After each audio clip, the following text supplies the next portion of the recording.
This is Jaleel Smith Riley in a Cincinnati, Ohio courtroom, who police say confessed to a robbery killing a 20-year-old woman and seriously wounding her boyfriend. Portia Brooks was in her car with her boyfriend Aaron Martin when Smith Riley came up to her car with two others looking to rob them.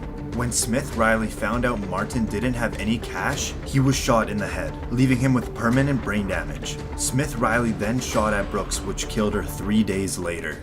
Sorry. Go back on with it. I just want to come home with it. This is somebody that feels genuine remorse.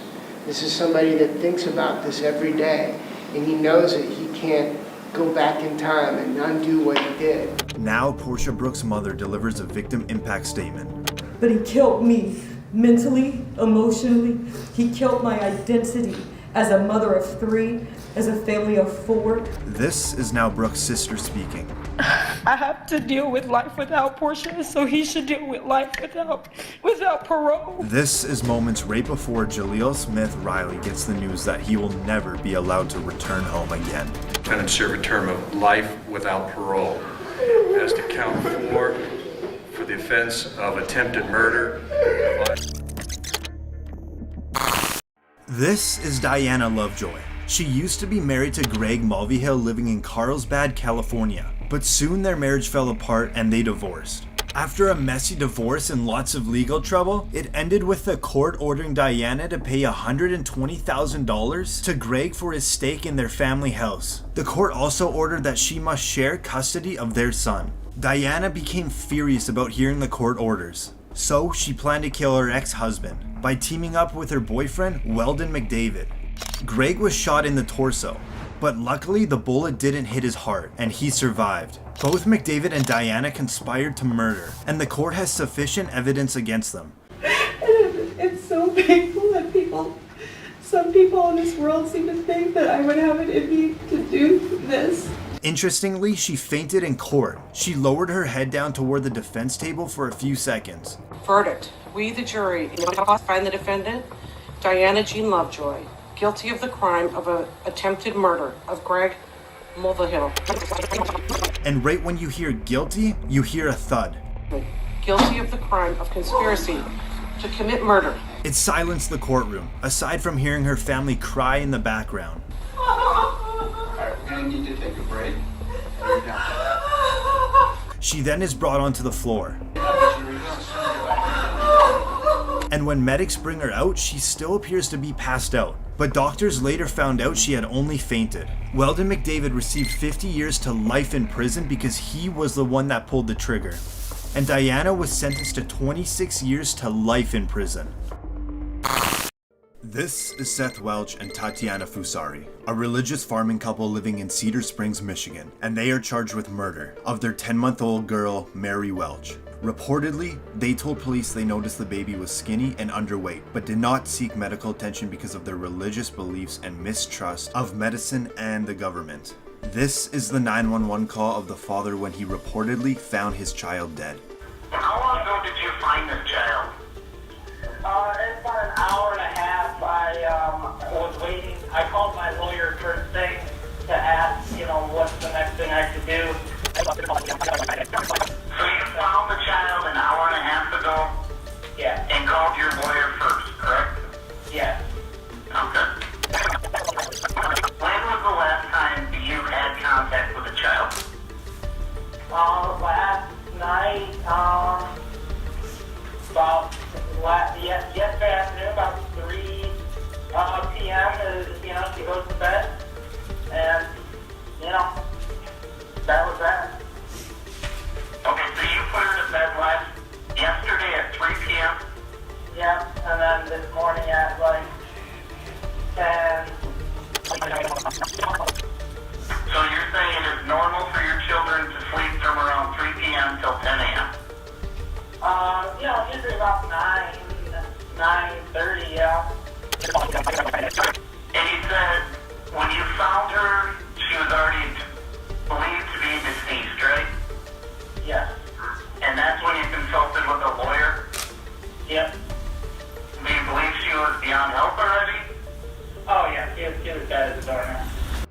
Soon after, the autopsy revealed that the cause of death was malnutrition and dehydration due to neglect by the adult caregivers.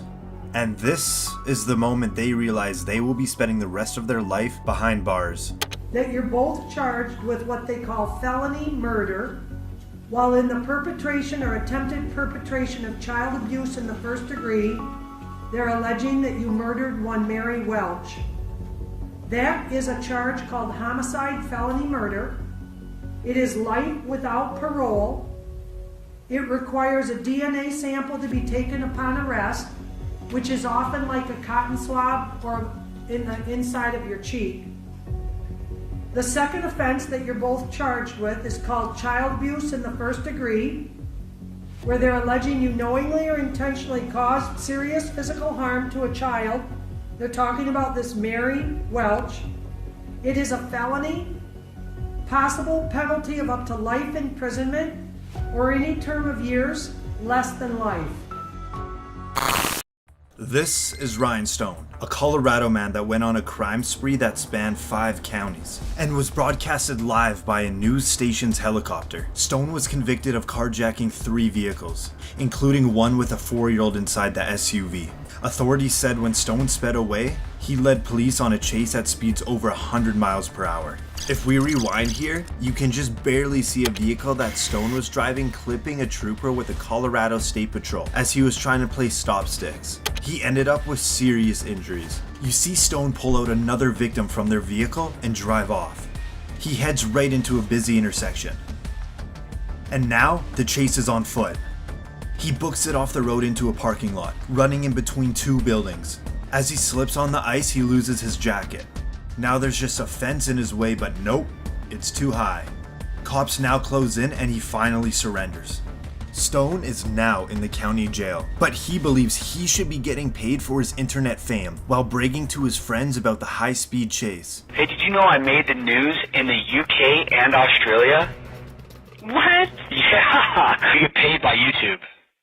So, Channel 7 News, I believe, is going to be the one that gets paid for that. Well, I'm going to contact Channel 7 News. I want to get paid. You guys are getting paid using my name and my video footage. During his opportunity to address the court about the recordings in jail, Stone blames it on emotional stress and the use of drugs. We are going through trial after that. It was a 1.5-week trial. Extremely stressful. One of the phone calls about seeming like I was bragging about making international news, this, that, and the other. That was within the first week of being arrested. Still coming off of drugs. Stone was convicted of 18 charges, including attempted manslaughter, child abuse, and assault. Then, the judge sentenced him to 160 years in prison. This is Esteban Carpio. The police were questioning him for the stabbing of an 85-year-old woman in Rhode Island. In the interview room was Carpio and 2 detectives. One of the detectives left the room to get water for Carpio, leaving just him and Detective Sergeant James Allen in the room. Carpio grabbed Allen's gun and then shot him twice, killing him. He then jumped out of a window which was 3 stories high and made a run for it, but was apprehended just 45 minutes later. At his arraignment, Carpio came in wearing a mask designed to stop the offender from spitting and biting at others. With also his face being in rough shape, it stunned the courtroom. It wasn't so much Carpio with the shocking reaction, more so his family members, making accusations of police brutality.